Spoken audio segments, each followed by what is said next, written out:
গত রাতেও বাংলাদেশের আতঙ্কের রাত কাটিয়েছে বাংলাদেশের সনাতনীরা, হিন্দুরা। নিরাপত্তাহীনতায় ভুগছেন একটা বড় অংশের মানুষ। একটা অংশের বাংলাদেশিরা চাইছেন যে বাংলাদেশে শান্তি ফিরে আসুক, কিন্তু বাংলাদেশকে ক্রমাগত অশান্ত করে রাখছে কে? ইউনূস সরকার? নাকি ইউনূস সরকারের হাতে এখন সেই অর্থে কোনো ক্ষমতা নেই? কারণ ইউনূস গভর্নমেন্ট যেটা বলা হচ্ছে সেটা ইলেক্টেড গভর্নমেন্ট নয়, সিলেক্টেড গভর্নমেন্ট। ইউনূসকে কি চালাচ্ছে জঙ্গিরা? সেই কারণের জন্যই আজকে আমরা অনুষ্ঠানের নাম রেখেছি জঙ্গি দখলে বাংলাদেশ।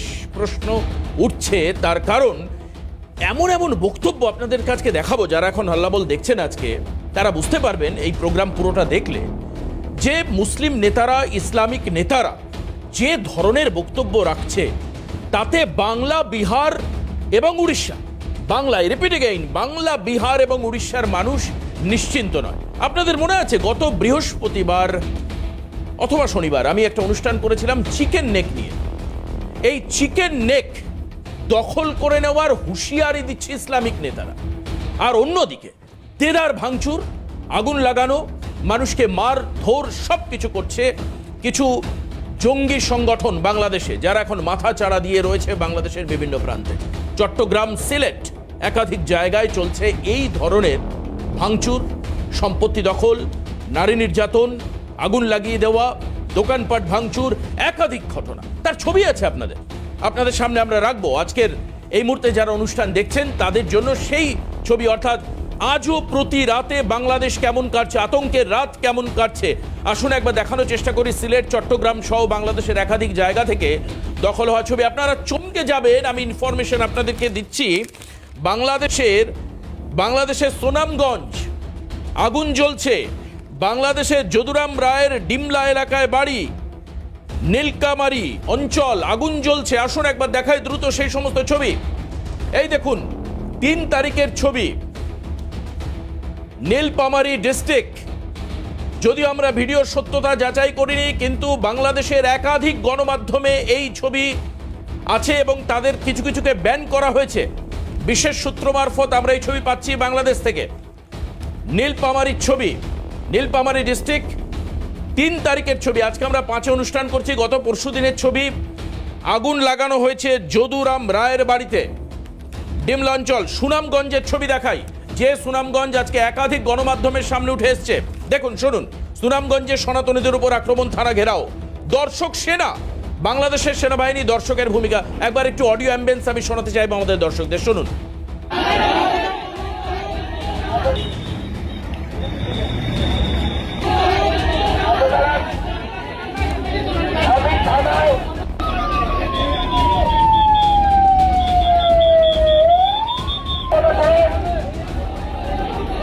আপনারা দেখে আমাকে তথ্য দিতে পারবেন এই ছেলে কোথায় আছে এখন?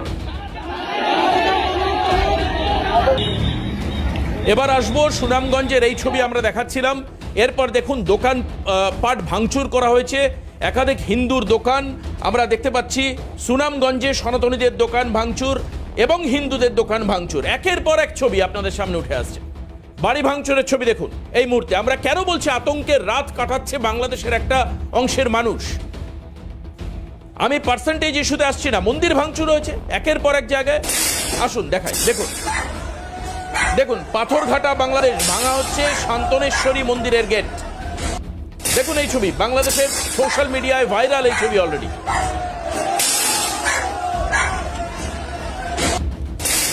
পাথরঘাটা বাংলাদেশের ছবি দেখাচ্ছি।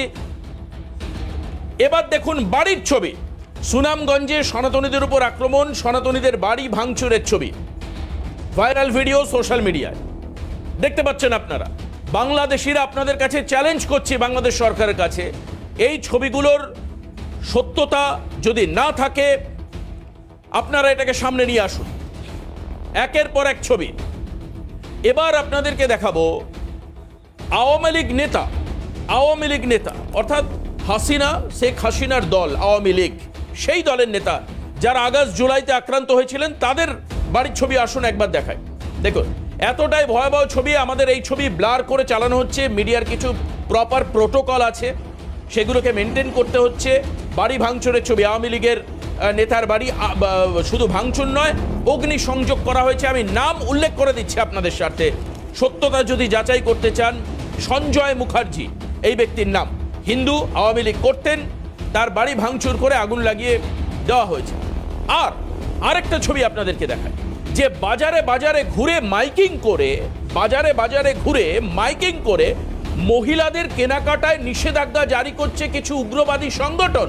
আসলে একবার দেখাই উইথ অডিও কি বলছেন তারা মাইকিং এ, আপনাদেরকে শোনাবো। সত্য আমি আবারও চ্যালেঞ্জ করছি বাংলাদেশের কাছে, এই ছবিগুলো যদি মিথ্যা হয় প্রমাণ করে দেখান। আসুন দেখব। কোনো মহিলা প্রবেশ করবে না।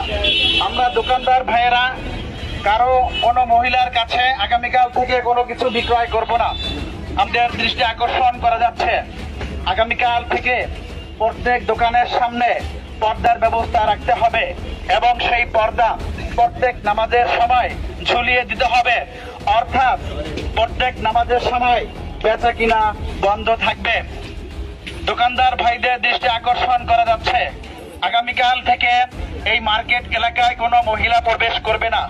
যদি কোনো মহিলা আসে আমরা তাদেরকে সুন্দর করে বুঝিয়ে ফিরিয়ে দিব, তাদের কাছে আমরা কোনো কিছু কেনা বেচা করব না। সবাই দ্বীনি স্বার্থে নিজের আখেরাত গড়ার জন্য সেদিকে আমরা সজাগ দৃষ্টি রাখবো। এটা সাধারণ কোনো মেলা না, এটা হলো দ্বীনি মাহফিলের পরিবেশ। বাজারে মহিলারা কেনা বেচা করতে পারবে না, এটা মানে মধ্যযুগীয় যে বর্বরতার কথা আমরা বলতাম তার থেকেও ভয়াবহ। বাংলাদেশে কিছু সংগঠন, তার মধ্যে বেশ কিছু মাদ্রাসা আছে, বেশ কিছু জঙ্গি সংগঠন আছে, বেশ কিছু বিচ্ছিন্নতাবাদী সংগঠন আছে, বেশ কিছু মানুষ তারা এইভাবে বেরিয়ে প্রচার করছে। ভয়াবহ ছিল। এরপরেও আপনারা বলবেন যে বাংলাদেশ শান্তি রক্ষা করছে, বড় বড় করে ব্যানার লিখে প্রচার হচ্ছে, ভারতবর্ষের মিডিয়া বাংলাদেশকে মেলাইন করবার চেষ্টা করছে, ভুল খবর সম্প্রচার করছে। প্রমাণ করুন যে এই সব ছবিগুলো মিথ্যা, প্রমাণ করুন। আমরা বলছি তো এই অনুষ্ঠান থেকে যে এই ছবিগুলো মিথ্যা। এরপর আপনারা কি আশা করেন? প্রতিবেশী দেশ ভারত এখনো পর্যন্ত সংযম এবং সহমর্মিতার জায়গায় রয়েছে। আমি আবারও ক্ল্যারিফাই করে বলতে চাই যে পরিস্থিতি যে কোনো সময় বদলাতে পারে। যেভাবে আপনারা লালমনিরহাটে বিমানবন্দর তৈরি করতে চাইছেন, যেভাবে আপনারা পাকিস্তান থেকে মিসাইল কিনতে চাইছেন, যেভাবে আপনারা বিস্ফোরণ বিশারদদের সঙ্গে বৈঠক করতে চাইছেন, যেভাবে আপনারা ভারত দখলের হুমকি দিচ্ছেন, আমি তো আরও ভিডিও দেখাবো, চমকে যাবেন সেই সমস্ত ভিডিও দেখলে।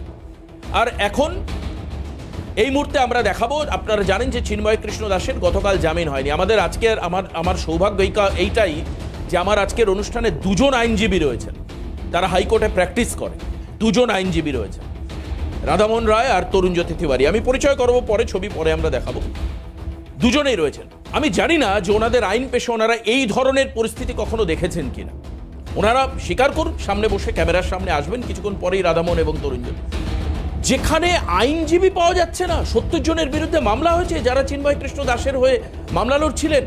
আগামী 2 তারিখ মামলা 1 মাস পরে কোর্টে উঠবে, গ্যারান্টি দিয়ে বলা যায় যে সেই সময় আইনজীবী পাওয়া যাবে। একজনকে আইসিইউতে ভর্তি করে দেওয়া হয়েছে যিনি আইনজীবী, আর আইনজীবীদের একটা অংশ কিভাবে শাসাচ্ছে আপনাদের একবার দেখাই, দেখুন। ইসকনের এই জঙ্গি সংগঠনের নেতা এই চিন্ময় দাসকে যতদিন পর্যন্ত আলিফ হত্যা মামলায় আসামি করা হবে না, আইনজীবীদের আন্দোলন ততদিন পর্যন্ত। আমরা স্পষ্ট করে বলতে চাই, এই চট্টগ্রাম আদালত পাড়ায় যারা যদি কেউ সাহস করে এই চিন্ময় দাসের পক্ষে এবং চিন্ময় দাসের দোষরের পক্ষে কেউ যদি ওকালতি করতে চায় কিংবা ওকালতনামা দাখিল করে, সাথে সাথে এই কোর্ট বিল্ডিং এর তাকে গণফিরে দিতে হবে।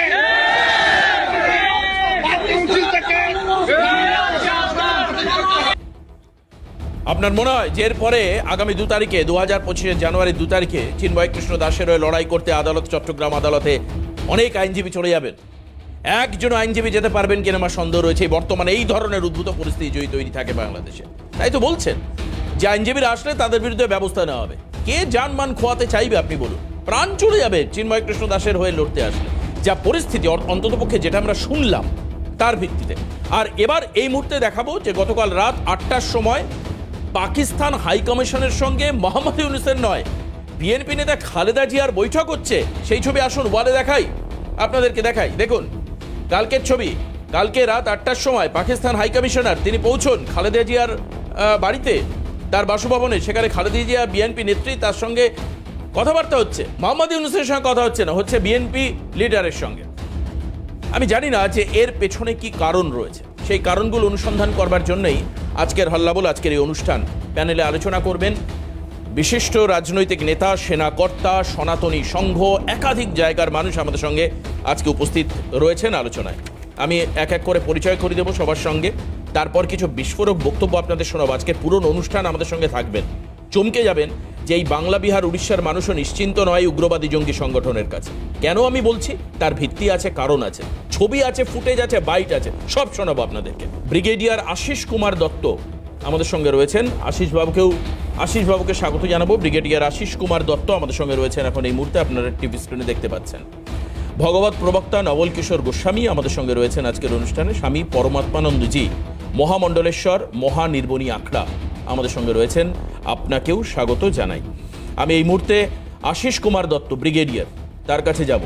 এক কথায় খুব পরিষ্কার, বাংলাদেশের এই ছবি দেখলে প্রতিটি রাত আজকে হিন্দুদের কাছে, এক অংশের মানুষের কাছে বিভীষিকা, ভয়ের।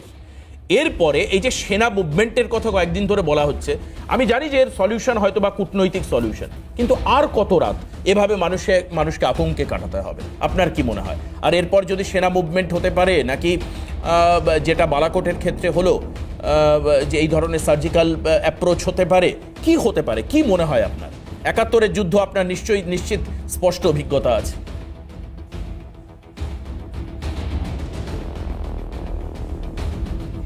আপনি আমাকে জিজ্ঞেস করছেন? আমি হ্যাঁ, আপনাকে জিজ্ঞেস করছি। দত্ত বলছি। আপনাকে জিজ্ঞেস করছি ব্রিগেডিয়ার দত্ত। প্রশ্নটা কি আমার কাছে?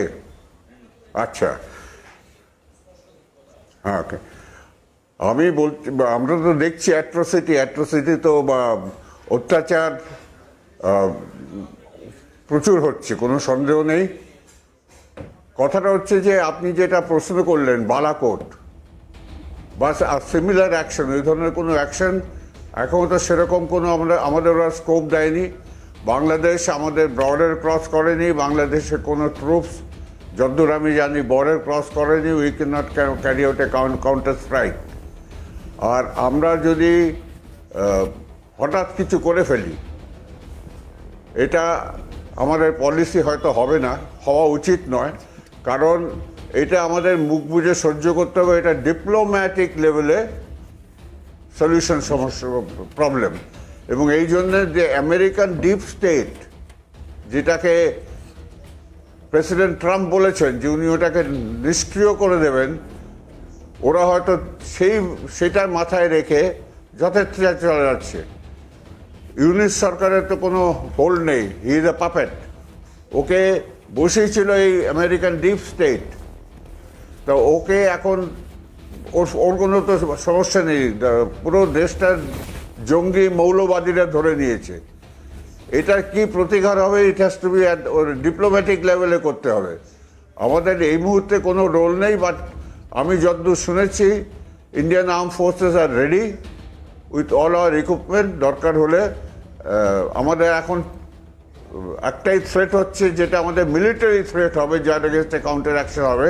সেটা যদি ওরা কোনো রকমের চেষ্টা করে, ওরা অনেক মৌলবাদের বলে যাচ্ছে চিকেন স্নেক কাট অফ করে দাও, চিকেন স্নেক কাট অফ করে দাও। আপনি যখন বলছেন ব্রিগেডিয়ার দত্ত যে চিকেন নেক কাট অফ করে দাও, ওদের যে একটা মিনিট, আপনার এই বক্তব্যের প্রেক্ষিতেই আমার কাছে আরেকটি বক্তব্য আছে। এনায়েতুল্লাহ আহমেদ, একজন ইসলামিক সংগঠনের নেতা, এনায়েতুল্লাহ আব্বাসি, মার্জনা করবেন, তিনি কি বলছেন চিকেন নেক সম্পর্কে একবার আপনাদেরকে দেখাবো কি বলেছেন তিনি, শুনুন। বর্তমান সরকারকে 3টা পরামর্শ দিব, যে 3টা নীতি তারা বাস্তবায়ন করে হিন্দুস্তান বাংলাদেশের নাম শুনলে হরে রাম করতে করতে পানি খাবে। প্রথম নীতি, ভারতের বাংলাদেশের পাশে হচ্ছে শিলিগুড়ি করিডোর, চিকেন নেক বলা হয়। লালমনিরহাট একটা এয়ারপোর্ট আছে, ব্রিটিশ আমলে 1931 সালে করা হয়েছিল। এই এয়ারপোর্টটা বন্ধ। আমি সরকারকে বলবো লালমনিরহাটের সেই এয়ারপোর্ট থেকে মাত্র 12 কিলোমিটার দূরে চিকেন নেক। আমি বলবো বর্তমান সরকারকে, আপনারা বাংলাদেশ বিমান বাহিনীকে সেখানে ঘাঁটি করে দিন। তার মাত্র 3 মিনিটের মাথায় ওই এয়ারপোর্ট থেকে বাংলাদেশ যারা এয়ারফোর্স তারা চিকেন নেককে কেটে দিলে, আঘাত করলে ভারত থেকে 7 সিস্টার আলাদা হয়ে যাবে। ভারত কখনো বাংলাদেশের দিকে তাকাবার সাহস পাবে না। 2, ভারতের চিরশত্রু চায়নার সাথে আমি বলবো বর্তমান সরকারকে সামরিক চুক্তি করতে। 3, সমস্ত আমদানি রপ্তানি বন্ধ করে বাংলাদেশের উচিত অন্য কোন রাষ্ট্র, অন্য যে রাষ্ট্রগুলো আছে তাদের সাথে বাণিজ্য চুক্তি করা। এই 3টা নীতি যদি বর্তমান সরকার বাস্তবায়ন করতে পারে, ভারত চোখ তুলে তাকাবে তো দূরে থাক, বাংলাদেশের নাম শুনলে ও পানি খাবে। ভারতের প্রধানমন্ত্রী নরেন্দ্র মোদী। এই মুহূর্তে আরেকবার আপনাদেরকে চিকেন নেক একবার দেখাই। আসুন বলে যে চিকেন নেক যাকে ডিসকানেক্ট করে দিলে ভারত মুখ তুলে তাকাতে ভয় পাবে। এবং এটাও শুধু বলছে না এই ইসলামিক নেতা, তার নাম এনায়েতুল্লাহ আব্বাসী। এনায়েতুল্লাহ আব্বাসী বলছে যে এর ফলে এই যে 7 সিস্টার্স অর্থাৎ ভারতের উত্তর পূর্বের একাধিক রাজ্য, আসুন একবার স্ক্রিনে দেখাই, আমি ছবিটা দেখিয়েছিলাম আপনাদেরকে। এই হচ্ছে দেখুন, এই হচ্ছে বাংলাদেশ, নিচে আমরা দেখাচ্ছি এই ছবিটা একটু ফিক্স করি, আমি একদিন দেখিয়েছিলাম আগে। এটা হচ্ছে পুরো বাংলাদেশ, বাংলাদেশের এটা হচ্ছে লোকেশন, এই যে টোটাল গ্রিন দিয়ে।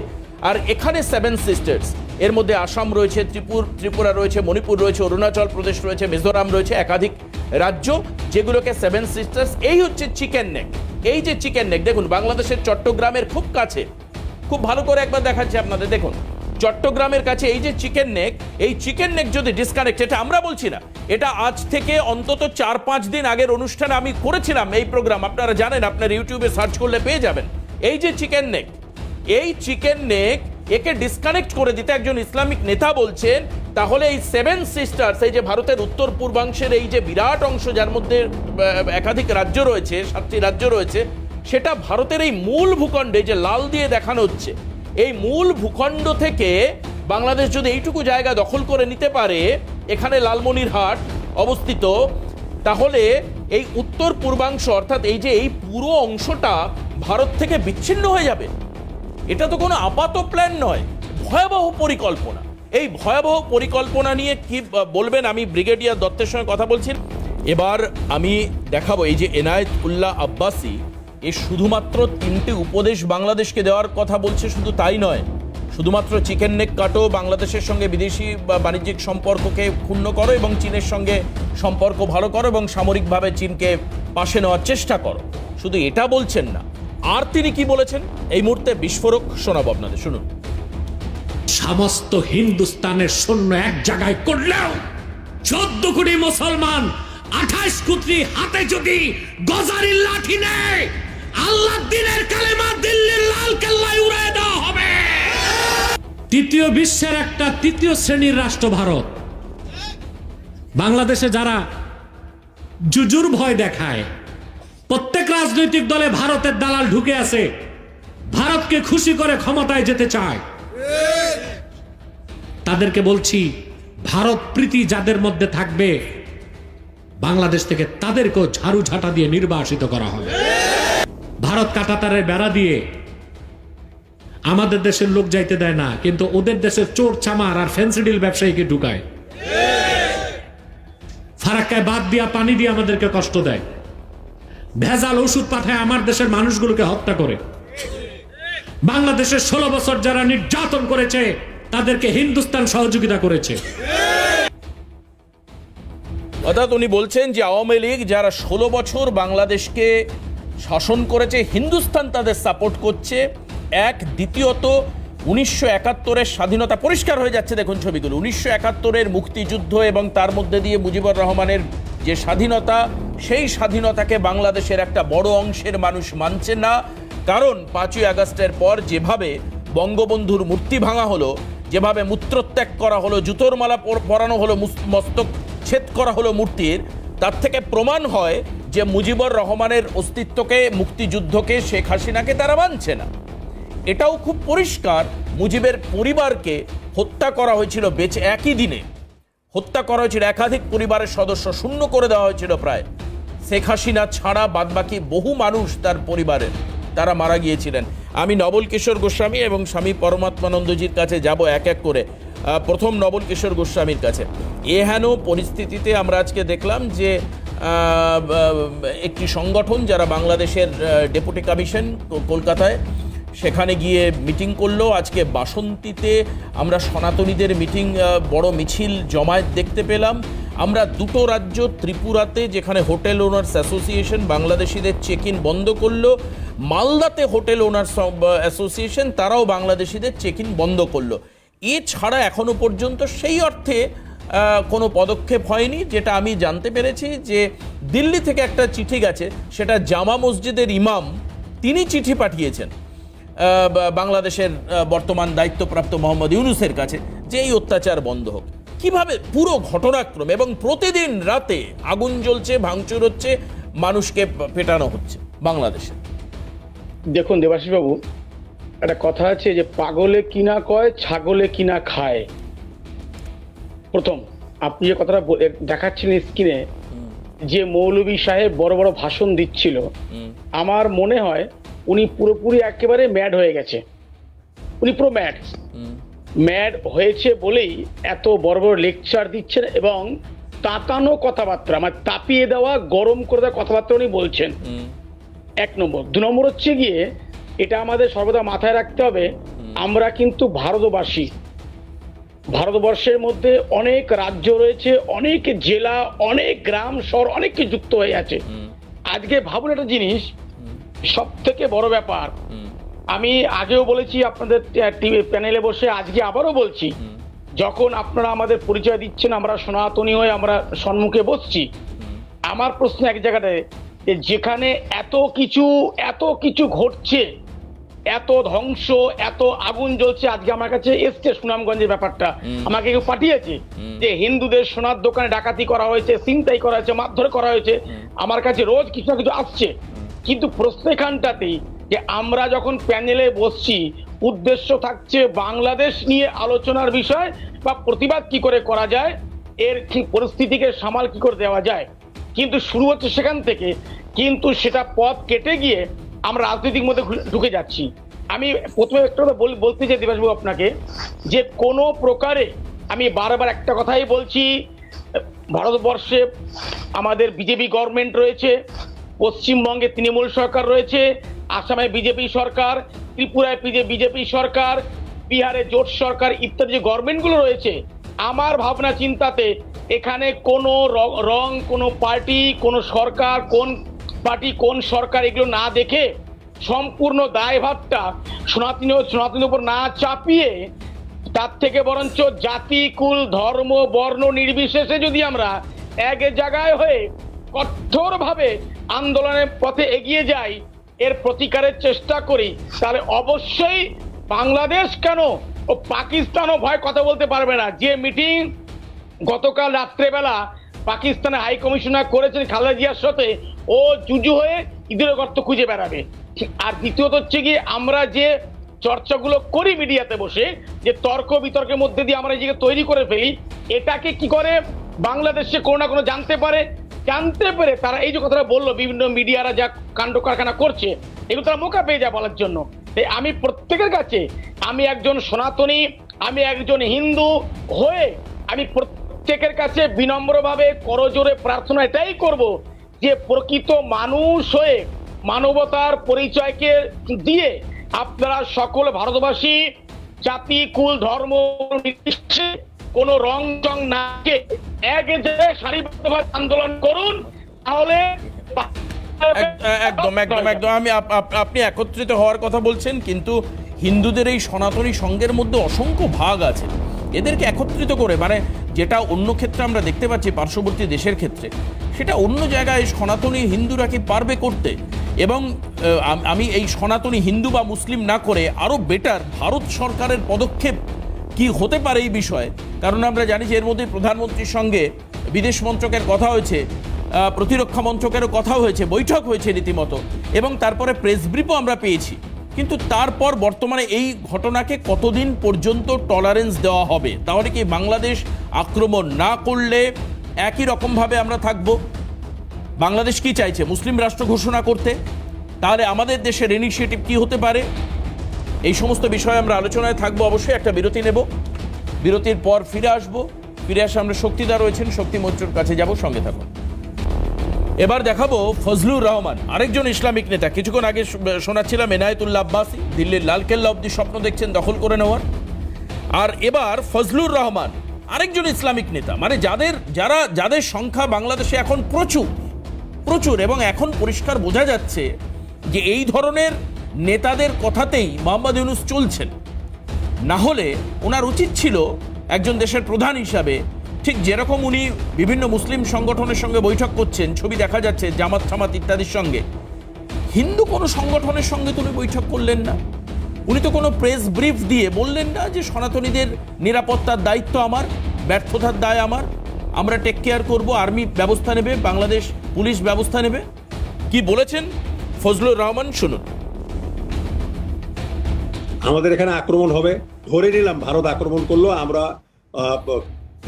কিছু সময় একটু হয়তো কিছু জায়গা আমাদের দখল করে নিতেও পারে। আমি বলি সম্ভাবনা খুবই কম, 10% সম্ভাবনা আছে, নিতেও পারে। কিন্তু ভারতের আমরা শত মাইল আমরা দখল করে নেব। তো ভারত 3 দিকে আমাদের আছে প্রায় 4096 কিলোমিটারের মতন হলো বর্ডার ইন্ডিয়ার সঙ্গে, আর এই 300 কিলোমিটার আছে তোমার এর সঙ্গে, মিয়ানমারের সঙ্গে। তা আমাদেরকে তো ঘিরে রেখে দিচ্ছে, আবার আকাশে ঘিরা কি, জলে স্থলে, আরে আমরা তো ঘেরার মধ্যে আছি। তবে একদিন বিস্ফোরণ ঘটবে আমাদের, ওই দিন কিন্তু দাদারা তোমাদের বাংলা, বিহার, উড়িষ্যা কিন্তু যাবে। ওটা কেড়ে নেব ভারতের কাছ থেকে। হাত বাড়াবো আমাদের দিকে, তোর হাত কেটে দেবো আমি, তোমার হাত কেটে দেওয়া ভারতের। তোমরা ভারতে ঢুকবার 10 জায়গা দিয়ে, আমরা 10,000 জায়গা দিয়ে ভারতে ঢুকবো। We have man power. This is an warning to India.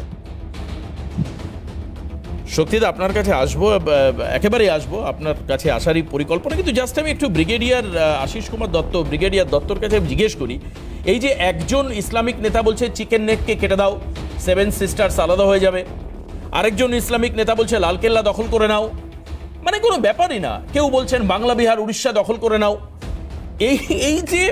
এই যে যথেচ্ছাচার চলছে বাংলাদেশে, মানে আমার কথা হচ্ছে যে মুক্তিযুদ্ধ 13 দিনের যুদ্ধ হয়েছিল, আমার কাছে যেটা রেকর্ড আছে, এবং 13 দিনের যুদ্ধ শেষ করেছিল ভারতীয় সেনা, মুক্তিযোদ্ধারা, এবং তারপরে প্রায় 1 বছর জামাই আদর করে সেই সময়কার ভারত গভর্নমেন্ট পাকিস্তানি সেনাদের সঙ্গে সৌহার্দ্য, বন্ধুত্বের, মিত্রতার বন্ধন দেখিয়ে কয়েক লাখ সেনাকে 1 বছর তারা ভারতবর্ষে রেখেছিল, এবং পরবর্তীকালে বন্দি প্রত্যর্পণ চুক্তিকে সেলাম করে, সেলুট করে, সম্মান দিয়ে তাদেরকে পাকিস্তানে ফেরত পাঠানো হয়েছিল।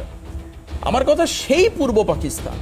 আমার মনে হচ্ছে না যে 1971-এ বাংলাদেশ স্বাধীন হয়ে স্বাধীন বাংলাদেশ হয়েছে, স্যার। আমার মনে হচ্ছে না, আমি জানি না আপনি কি বলবেন, আপনার কি মনে হচ্ছে? এবং একই প্রশ্ন আমার শক্তিদার কাছেও থাকবে, বাট প্রথম ব্রিগেডিয়ার দত্ত।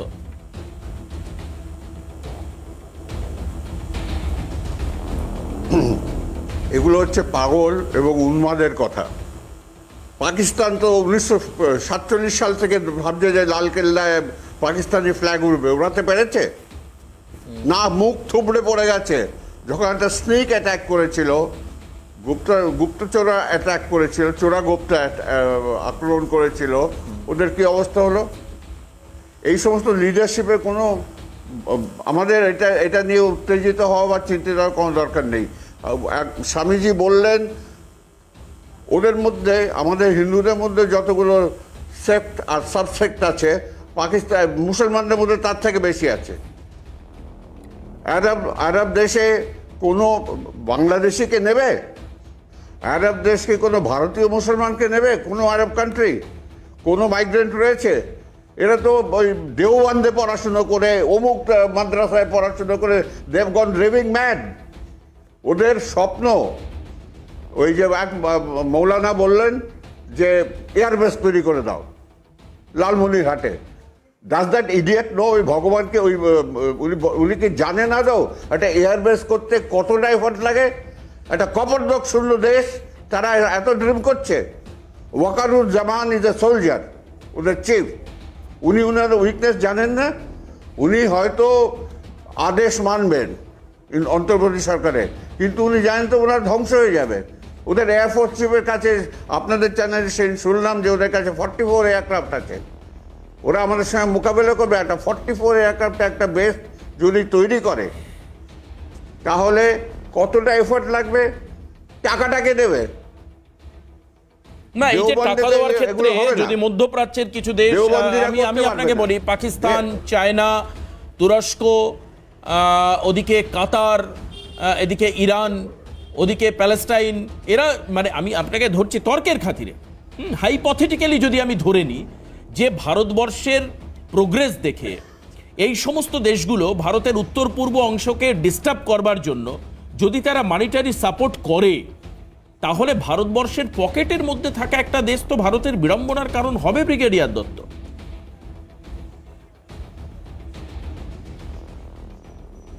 আমাদের দেশে বিড়ম্বনার কারণ হয়ে রয়েছে north east from the day one. আমরা দেখেছি নাগাল্যান্ডে ইনসার্জেন্সি, মিজোরামে insurgency from the very birth time. এই জন্য তো আমরা প্রস্তুত রয়েছি। ওইখানে ইনসার্জেন্সি কি ফলাতে পেরেছে? নাগাল্যান্ড কি আলাদা হয়ে গেছে? মিজোরাম কি আলাদা হয়ে গেছে? লালডেঙ্গা কি এগ্রিমেন্ট করেনি? এগুলো সব ভাবতে হবে। আপনি যেটা বলছেন ওরা যদি প্রেশার করে, চীন আমাদের ওপর প্রেশারটা এমনিতেই রেখেছে, কিন্তু চীন এখন লাইনে এসছে তো, তার কারণ বাণিজ্য। মানি ম্যাটার্স নাথিং এলস। ওদের স্বার্থ যদি কোথাও ঘা লাগে, ওদের যদি বাণিজ্যে ঘা লাগে, ওদের যদি দেশের ইনকামে ঘা লাগে, এরা কেউ ওরমভাবে এসে হই করবে না। কুয়েত, ওদের কি কোনো ফোর্সেস আছে? ওরা খালি ডিপ্লোম্যাটিক ইনফ্লুয়েন্স করতে পারে। তুরস্কের সঙ্গে আর ইরানের সঙ্গে মুসলিমদের কি খুব ভাই ভাবনা আছে? একদল শিয়া, একদল সুন্নি। তুরস্কে কামাল আতাতুর্ক একবার বলেছিলেন, আপনারা যেটা বলছেন তরুণজ্যোতি বাবু খালিফেট করবে, কোথাও হয়েছে? আমি জানি না, সেটা ব্রিগেডিয়ার দত্ত আপনাকে আমি সামনে তুলে ধরবো। আমরা আজকে এই প্রোগ্রামে এই সম্ভাবনাও দেখাবো যে সিরিয়া স্টাইলে বাংলাদেশে জঙ্গি সংগঠনগুলো পুরো দখল নেবে কিনা। কারণ সিরিয়ার রিসেন্ট নিউজ আমরা দেখাচ্ছিলাম যে যেখানে একাধিক জঙ্গি সংগঠন সিরিয়াকে দখল নিচ্ছে, এবং একই রকমভাবে বাংলাদেশে যে উঠতে থাকা বাড়তে থাকা জঙ্গি সংগঠন, আমার তো দেখে মনে হচ্ছে যে এদের অ্যাক্টিভিটিস, কথাবার্তায় এদের উপর সরকারের কোনো নিয়ন্ত্রণ নেই। বরঞ্চ আমি উল্টে বলতে পারি এটা যে এদের দ্বারা সরকার পরিচালিত হচ্ছে। কারণ 16 বছরে বলছে যে সরকার ছিল তারা ভারতের ভারত দ্বারা পরিচালিত সরকার, যারা বাংলাদেশকে মেলাইন করেছে। নওয়াল কিশোর গোস্বামী, আমি এরপর ব্রিগেডিয়ার দত্তের কাছে যাব, সিরিয়া ইস্যুতে আসবো। সিরিয়ার মতো কি বাংলাদেশে দখল নিতে চলেছে জঙ্গি সংগঠনগুলো? নওয়াল কিশোর গোস্বামী কি বলবেন? দেবাশিস বাবু, আমি এটাই বুঝতে পারছি না যে আমরা বসছি একটা ইস্যু নিয়ে, ভালো এবার বুঝবেন, কিন্তু আজকে সেই ইস্যুটাকে বাদ দিয়ে আমরা বিভিন্ন এদিক ওদিক নিয়ে প্রসঙ্গ তুলে ধরে আজকে বাস্তবিকভাবে আগে মানুষ পাশে দাঁড়াতে হবে তো রে বাবা। 71-এ কি হয়েছে, 74-এ কি হয়েছে, 77 দেখে লাভ নেই। আমাকে বর্তমান পরিস্থিতিকে লক্ষ্য করতে হবে। আজকে বর্তমান পরিস্থিতিতে বাংলাদেশের যেভাবে সনাতনী আক্রান্ত হচ্ছে, খুব পরিষ্কার জেনে রাখুন, এই আক্রান্তের প্রভাব, এই আক্রান্তের মহিমা, এই আক্রান্তের যে ভাবধারা আগামীতে পশ্চিমবঙ্গে পড়বে না, তার দায়িত্ব কে নেবে? তার গ্যারান্টি কে দেবে? দ্বিতীয়ত হচ্ছে, এইমাত্র রাধানবাবু ভালো কথা বললেন, রাধামোহন বাবু খুব সুন্দর, শুনতে ভালো লাগলো, কিন্তু ওনার কাছে প্রশ্ন, রাধানবাবু আপনার সরকার পশ্চিমবঙ্গে বর্তমানে দায়িত্ব রয়েছেন, কিন্তু আপনাদের গভর্নমেন্টে যিনি আছেন মাননীয় মুখ্যমন্ত্রী, ওনার কাছে প্রশ্ন করতে চাই, উনি কি একেবারের জন্য এই 2 তারিখে যে আন্দোলন হলো আপনাদের দেখেছেন বনগাঁ বেনাপোল বর্ডারে, পেট্রোপোল বর্ডারে, যে সনাতনীরা যে আপনারা বিশাল একটা প্রতিবাদ মিছিল বা একটা জনসভা করেছিল, তো আপনার কাছে প্রশ্ন, যদি এই ভাবধারা নিয়ে আপনার রাজ্যের মুখ্যমন্ত্রী সকলকে আহ্বান করে একটা করতেন যে ভাই আমরা জাতি, কুল, ধর্ম, বর্ণ নির্বিশেষে আমি বর্তমান পশ্চিমবঙ্গের স্বার্থে, ভারতবর্ষের স্বার্থে, আমি একজন সনাতনীর স্বার্থে, আমি হিন্দুদের স্বার্থে, আমি দেশের রক্ষার্থে, আমি রাষ্ট্রের জন্য, এই দেশের মঙ্গল কামনার্থে আমি আহ্বান করছি, তোমরা সকলে মিলে এক জায়গায় সারিবদ্ধ হয়ে এটা আন্দোলনে নামো। দেখা যাক তাহলে কি করা যায়। একবার কি বলেছেন উনি? দাদা একটা কথা আপনাকে বলি, এই উত্তরটা আমি দিই আপনাকে। বাংলাদেশে যে ইনসিকিউরিটি হচ্ছে সেটা নিয়ে আপনি বারাসতে আন্দোলন করুন আর বানগাঁওতে আন্দোলন করুন, সেটা দিয়ে কিন্তু বাংলাদেশে ইস্যু বা ইনসার্জেন্সি খারাপ হবে। এবার আমি বলছেন যে বাংলাদেশ ইস্যুর প্রভাব পশ্চিমবঙ্গে পড়ছে। হ্যাঁ হ্যাঁ হ্যাঁ, সেটাই বলছি। এটা বলছেন উনি। হ্যাঁ, এখন বলিনি, আমি ওনার কথাতেই আসছি। আপনি যেটা বলছেন প্রভাবটা বাংলাদেশে পড়বে, এটা কিন্তু রাজ্যের ইস্যু না, এটা কিন্তু কোনো রাজ্য ডিল করতে পারে না, এটা সেন্ট্রাল গভর্নমেন্ট ডিল করবে। আর এটা আমাদের মুখ্যমন্ত্রী কিন্তু বলেছেন, যা সেন্ট্রাল গভর্নমেন্ট ডিসিশন নেবে আমরা সেটাতে মানবো। এবার আমি একটা কথা বলি আপনাকে, আমাদের মুখ্যমন্ত্রী এয়ার স্ট্রাইক নিয়ে কমেন্ট করতে পারে, আমাদের মুখ্যমন্ত্রী ইমরান খানের বোনের মতো ব্যবহার করতে পারে, বাংলাদেশ নিয়ে কথা বলতে পারে না। একদম করছি। সেন্ট্রাল গভর্নমেন্ট একটা ডিপ্লোম্যাটকে পাঠাতে পারতো। বেশ, না সেটা 10 তারিখ যাবে অবশ্যই। কেন দেরি হচ্ছে সেই বিষয়ে কিন্তু এর মধ্যে ভারতের সাইকোলজিক্যাল ওয়ারফেয়ার করা হয়েছে।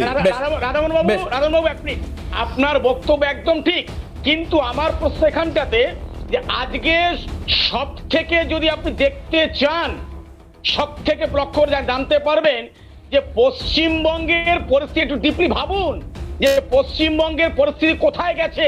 আজকে বাংলাদেশ একথা বলতে পারে যে যদি পশ্চিমবঙ্গের মুখ্যমন্ত্রী শান্তিদূত পাঠাবার চেষ্টা করে তাহলে না কদিনে টানাটানি হয়ে যাবে, এটা বলতে পারে। এটা আজকে ওনারা না ভাবলে হয়তো পরবর্তীকালে ভাববেন, কিন্তু এই মুহূর্তে আমি প্রতিবেদন দেখাবো না, আমি দেখাচ্ছি বাংলাদেশ যে নিজের কন্ট্রোলে নেই, মোহাম্মদ ইউনূসের কন্ট্রোলে নেই, তার প্রমাণ পাওয়া যাচ্ছে একাধিক জায়গায়।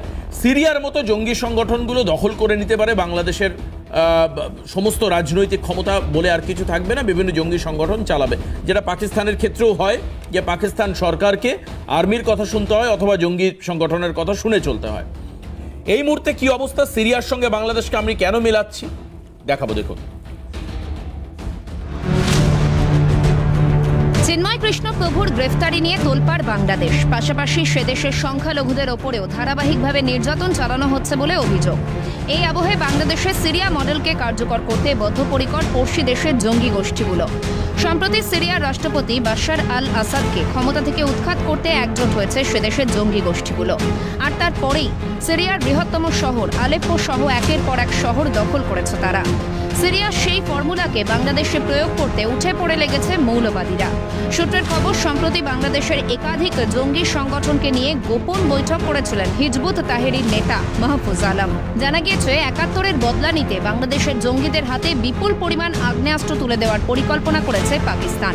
গোয়েন্দা সূত্রে খবর, অরক্ষিত সীমান্ত দিয়ে এদেশে হানাত ছক কষছে জঙ্গিরা, আর তাদের এই কার্যকলাপে বাংলাদেশ সেনা সহায়তা করবে বলে সূত্রের খবর। পাশাপাশি এই ইস্যুতে হুমকির সুর শোনা গিয়েছে পড়শি দেশের পর্যবেক্ষকদের গলায়। হাত বাড়াবো আমাদের দিকে, হাত কেটে দেবো আমি, তোমার হাত কেটে দেওয়া ভারতে। তোমরা ভারতে ঢুকবা 10 টাকা দিয়ে, আমরা 10,000 জায়গা দিয়ে ভারতে ঢুকবো। We have man power. This is an warning to India. আর কট্টরপন্থীদের দাপাদাপির মধ্যে নিজের অসহায়তা প্রকাশ করেছেন বাংলাদেশের অন্তর্বর্তী সরকারের প্রধান মোহাম্মদ ইউনূস। এমন কুসন্তান হলাম দেশের জন্য, এখন পরামর্শ দিয়ে আপনি দেশ ছেড়ে চলে যান, এই অবস্থা হলো আমার। মনে করি আমার এই অবস্থা হয়ে আছে যে আমি দেশেরই সন্তান, এই দেশেই থাকবো, দেশের জন্য যে কাজ করি সেটাই করবো। পড়শি দেশের এই তৎপরতার মধ্যে সীমান্তের নিরাপত্তাকে আরো আঁটোসাঁটো করার পক্ষে সওয়াল করছেন রাজনৈতিক বিশ্লেষকরা। এটা তো সতর্ক থাকার অত্যন্ত জরুরি ব্যাপার। পাকিস্তান তো বোঝাই যাচ্ছে যে সে কাশ্মীর দিয়ে আর টেররিস্ট পাঠাতে পারছে না, এবং আমাদের এই যে 4000 কিলোমিটার আছে, 4000 কিলোমিটার মধ্যে মেঘালয়ের যে অংশটা আছে প্রায় 300 অংশ, সেটা খুবই সুরক্ষিত আছে। কিন্তু পশ্চিমবাংলা প্রায় 2,000-2,200-300 কিলোমিটার আছে, তা প্রায় 900 কিলোমিটার সুরক্ষিত নয়, সেটা কিন্তু বড় এলাকা। এই পরিস্থিতিতে হাত গুটিয়ে বসে নেই ভারতও। দেশের আকাশ সীমাকে সুরক্ষিত করতে ইতিমধ্যেই এক স্কোয়াড্রন সুখোই যুদ্ধবিমানকে কলাইকুণ্ডায় মোতায়েন করা হয়েছে। পাশাপাশি বঙ্গোপসাগরে ভারতীয় নৌবাহিনীর তরফে মহড়াও চালানো হচ্ছে। বঙ্গোপসাগরে আমরা যে মহড়াতে রয়েছি, বাংলাদেশ ভাবছে যে অনেক কিছু করে ফেলেছি, সেই সময় ভারতবর্ষে নৌবাহিনীর শক্তির ছবিটা আমি দর্শকদের দেখানোর চেষ্টা করব। যে আইএনএস বিক্রমাদিত্য, এই আইএনএস বিক্রমাদিত্য যে ক্যারিয়ার ব্যাটেল গ্রুপ বা সিবিজি, এই সিবিজি 24 ঘন্টায় 1000 কিলোমিটার পর্যন্ত পৌঁছে যেতে পারে, এতটাই ক্ষমতা সম্পন্ন। বাংলাদেশ তো নস্যি, ছাড়, 2 মিনিট লাগবে পৌঁছতে আমাদের। দ্বিতীয়ত, যখন একটা ক্যারিয়ার ব্যাটেল গ্রুপ সমুদ্রে ডমিনেট করা শুরু করে, তার 400 কিলোমিটারের মধ্যে পুরো এরিয়া তার ডমিনেশনের মধ্যে থাকে। আমাদের আইএনএস বিক্রমাদিত্যের ওপর বসানো রয়েছে 34টি যুদ্ধ বিমান, অর্থাৎ যেটা জেট ফাইটার বলি আমরা, যুদ্ধ বিমান বলি, সেগুলো বসানো রয়েছে। একই সঙ্গে রয়েছে নির্দিষ্টভাবে ফ্রিগেট রয়েছে, ডেস্ট্রয়ার রয়েছে, অ্যান্টিশিপ মিসাইল রয়েছে এবং সাবমেরিনস আছে, যাতে নিউক্লিয়ার ওয়ারহেড বসানো রয়েছে। বাংলাদেশের জঙ্গি গোষ্ঠীগুলোর এই গোপন ছক নিয়ে সতর্ক থাকার পরামর্শ প্রতিরক্ষা বিশেষজ্ঞদের একাংশের। এবং ওরা অলরেডি এই পুরোর মধ্যে প্রত্যেক ভারতবর্ষে ওরা বিভিন্ন পকেটে ওরা তৈরি হয়ে আছে। এবং এই যে এখন এই যে মডেলগুলো ওরা তৈরি করছে, বিভিন্ন জায়গা থেকে একের পর এক শহর দখল করে করে করে এগিয়ে আসার চেষ্টা করবে। এবং এই যে এগিয়ে আসার চেষ্টা করে, প্রথম ফর্মুলাই ওরা নিয়েছে যে ওখানে ওরা আমাদের যে হিন্দুদের তারাও পুরো ইসলামিক করো, ইসলামিকের করে সেকেন্ড স্টেপে ওরা যাবে যে যারা উদারপন্থী টাইপের মুসলিম, তাদের ওপর টর্চারিং শুরু হবে, তাদের র্যাডিক্যাল ইয়ের মধ্যে যোগাযোগ যুক্ত করবে। সিরিয়ার মডেলকে সামনে রেখেই কি এগোতে চাইছে বাংলাদেশের জঙ্গি সংগঠনগুলো? নেপথ্যে কি পাক গুপ্তচর সংস্থার হাত? প্রশ্ন আন্তর্জাতিক মহলের। সত্যজিৎ মুখোপাধ্যায়ের রিপোর্ট, ক্যালকাটা নিউজ। একটা বিরতি নিচ্ছি, বিরতির পর ফিরে ব্রিগেডিয়ার দত্ত আমাদের সঙ্গে রয়েছেন। ব্রিগেডিয়ার দত্তকে দিয়ে শুরু করব আজকের অনুষ্ঠান। তারপর সমস্ত যারা প্যানেলিস্ট রয়েছেন তারাও বলবেন এই বিষয়ে, যে সিরিয়ার মতন করেই জঙ্গি সংগঠনগুলো মাথাচাড়া দিচ্ছে কিনা বাংলাদেশে, এবং আগামী দিনে বাংলাদেশের চালিকা শক্তি নিয়ন্ত্রণ চলে যাবে কিনা এই জঙ্গিদের হাতে। সময় বলবে, কিন্তু অবশ্যই আজকের আলোচনা আমরা এই বিষয়টা রাখবো। এই যে জঙ্গি দমনের কথা বলা হচ্ছে, যে জঙ্গি মোকাবিলা করবার জন্য আমি একটু দেখাই আপনাদেরকে এই মুহূর্তে যে ভারতের সেনাবাহিনীর, নৌসেনা বা ভারতীয় সেনাবাহিনীর পাওয়ার কতটা রয়েছে। পাওয়ার পয়েন্টে দাঁড়িয়ে এই যে যুদ্ধকে অ্যাক্সেস করবার জন্য কি রকম ক্ষমতা রয়েছে, জঙ্গিদেরকে দমন করবার জন্য কি ক্ষমতা রয়েছে ভারতের কাছে, এবং কোন কোন জায়গা থেকে ভারতের সামরিক বিভাগ এগিয়ে রয়েছে, কতটা এগিয়ে রয়েছে, আদতে এই ধরনের পরিস্থিতি তৈরি হলে কি করে ট্যাকেল করা হবে, কি করে হ্যান্ডেল করা হবে পুরো বিষয়টা। এবার এই ধারে ভারেকে কাছাকাছি আসতে পারে, যেটা তরুণ যে স্ট্যাটিস্টিক্স দিচ্ছিলেন কিছুক্ষণ আগে, আকাশ আসমান জমিন ফারাক দুদেশের পাওয়ার পয়েন্টের মধ্যে। কিন্তু তবুও এই ধরনের একটা সম্ভাবনা তৈরি হচ্ছে। কেন তৈরি হচ্ছে? তার কারণ সম্প্রতি ঘটে যাওয়া ঘটনা। এতদিন পর্যন্ত বাংলাদেশকে নিয়ে কোনো কথা হয়নি, আলোচনা হয়নি, আলোচনার টেবিলেই আসেনি বাংলাদেশ। তাহলে কি লুকিয়ে লুকিয়ে জঙ্গি সংগঠনগুলো তাদের প্ল্যান করছিল, এবং সেই কারণের জন্য ছাত্র আন্দোলনকে সামনে রেখে শেখ হাসিনার পতন হলো। মৌলবাদী কিছু সংগঠন ছাত্র আন্দোলনকে মেলাইন করলো, পরিচালনা করলো। ছাত্র নেতারা বলছেন পরে যে এই আন্দোলনে আমরা যেটা চেয়েছিলাম তার কিছুই হলো না, তার বহিঃপ্রকাশ কিচ্ছু হলো না, বরঞ্চ দেখা যাচ্ছে শেখ হাসিনা দেশ ছেড়ে পালিয়ে গেলেন এবং তারপর মোহাম্মদ ইউনূসকে বসিয়ে দেওয়া হলো ক্ষমতায়। উনি তো ইলেকটেড প্রেসিডেন্ট নন। এবার আসুন একবার দেখাই দ্রুত যে বিমান বাহিনীর ক্ষমতা। কিন্তু তার আগে আমি যাব, ব্রিগেডিয়ার দত্ত আমাদের সঙ্গে রয়েছেন। ব্রিগেডিয়ার দত্ত, কি বলবেন?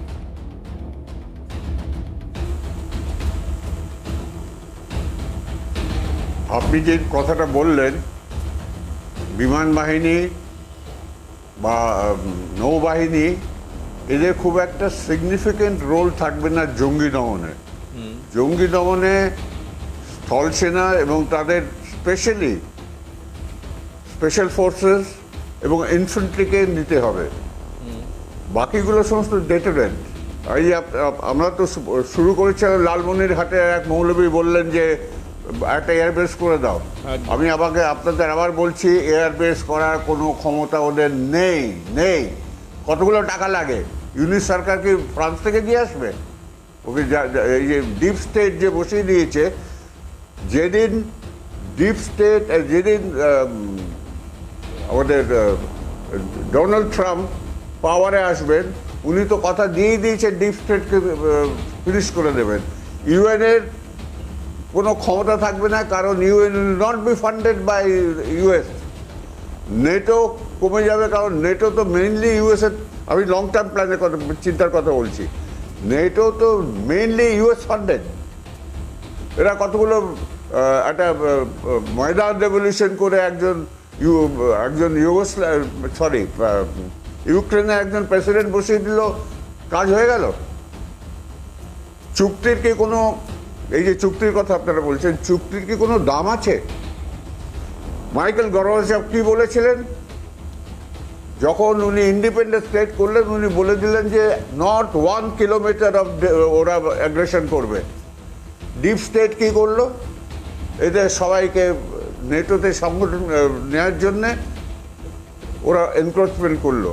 রাশিয়া অনেকদিন টলারেট করেছেন, ওদের যখন একটা বিয়ন্ড এ পয়েন্ট পুশ করে দেওয়া হয়েছে যে এখন আমাদের নেবারহুড থ্রেট। আমি বুঝলাম, কিন্তু আমি কৌতূহল বশত আপনাকে একটা প্রশ্ন জিজ্ঞেস করি, ব্রিগেডিয়ার দত্ত, আমি জাস্ট কৌতূহল বশত আপনাকে জিজ্ঞেস করছি যে ধরে নিন হাইপোথেটিক্যালি যদি যুদ্ধের পরিস্থিতি হয়, যদি দেখা গেল ভারতবর্ষকে যুদ্ধে যেতে হচ্ছে, তাহলে এই যুদ্ধ কতদিন টিকতে পারে? আপনি বললেন যে নৌ বা এর বিমানের ভূমিকা থাকবে না সেই অর্থে, কারণ জঙ্গিদেরকে পয়েন্ট আউট করে তাদের বিরুদ্ধে ব্যবস্থা নেওয়ার ক্ষেত্রে স্পেশাল ফোর্স বা আর্মির একটা ভূমিকা থাকবে। কিন্তু সার্বিকভাবে যদি যুদ্ধে যাওয়া হয়, সেই যুদ্ধের স্টেবিলিটি কতদিন হতে পারে?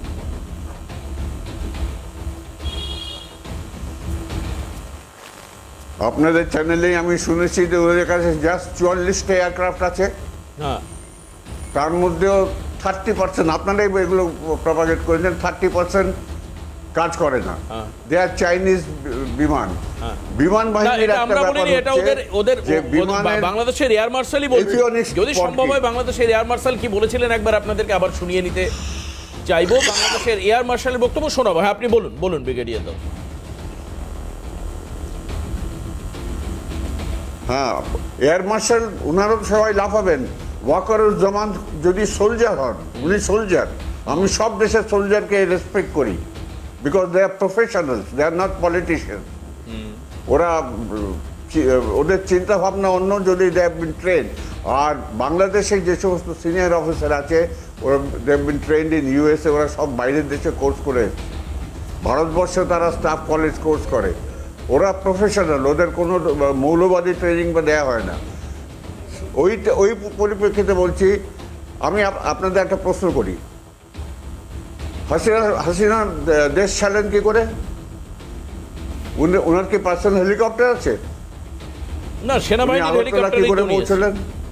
কার সহায়তায় পৌঁছলেন? তাহলে সুতরাং ওয়াকারুজ্জামান যিনি এখন সেনা চিফ, তিনি কি জানতেন না উনার কি ভূমিকা ছিল? He is a professional soldier. উনি হয়তো ইমিডিয়েট স্টেপ নিতে হবে, অবশ্যই এই জায়গায় আমাদের আজকে শেষ করতে হবে। ইমিডিয়েট স্টেপ আমরা জানি যে 10 তারিখে, অর্থাৎ আজকে 5 তারিখ, আর ঠিক 4 দিন পরে ডেভেলপমেন্ট গ্রুপ তারা পৌঁছবে। অবশ্যই সেক্ষেত্রে আলোচনা করে একটা ফাইনাল কনক্লুশন, কারণ এইভাবে প্রতি রাতে আতঙ্ক নিয়ে চলা যায় না। এটা অবশ্যই বাংলাদেশের সনাতনী এবং হিন্দুরা, তাদের পাশে সবসময় মোরাল সাপোর্ট অবশ্যই রয়েছে এদেশে।